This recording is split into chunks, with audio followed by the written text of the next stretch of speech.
have to be hard, all right? Just get in there and open the safe. Hell, you can probably claim whatever you get in insurance.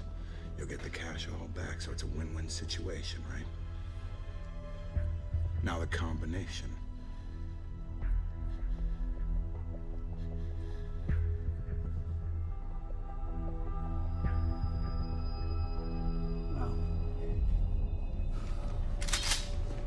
Non, définitivement, on ne pouvait pas finir l'année 2012 sans une dernière apparition de notre idole, notre mascotte, notre millésime, notre plus belle année. Celui qui est capable du meilleur comme du pire, mais qui, pour le pire, reste le meilleur. Nicolas Kim Coppola, plus connu sous le nom de Nicky Portnawak.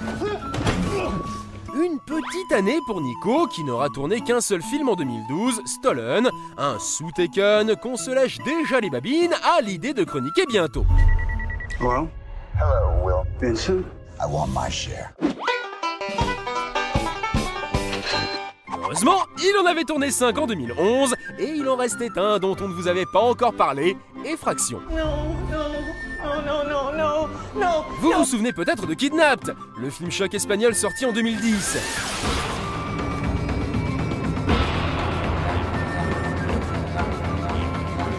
Eh bien, Effraction, c'est à peu près le même délire, sauf que là, la seule chose vraiment choquante, c'est que des inconscients aient pu laisser projeter un truc pareil devant du public. Okay, let me think.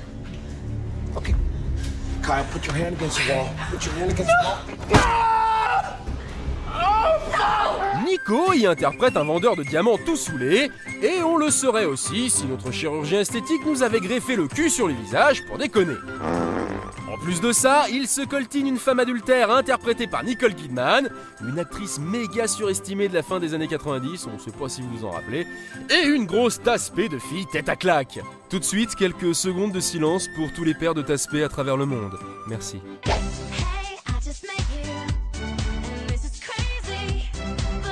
Voilà, bon, la charmante petite famille va se faire prendre en otage par une bande de malotrus assoiffés de diamants. Bien heureusement pour eux, ils tombent sur les plus mauvais braqueurs de l'histoire du crime, des gars qui s'appellent par leur prénom, qui montrent leur visage au premier coup de chaud, et qui passent des plombes à discutailler, à raconter leur vie, ou à s'embrouiller entre eux, quand toute leur opération pourrait prendre 30 secondes chrono. Again, I'm sorry to trouble you. I just need a signature from a family member.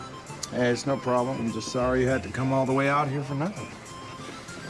Where do I sign? On n'aurait pas assez de 3 émissions pour dénombrer les invraisemblances et les trous d'écriture du bazar, ni pour analyser ces séquences complètement foireuses en mise en scène. Hey, I got stuff for you, fucker!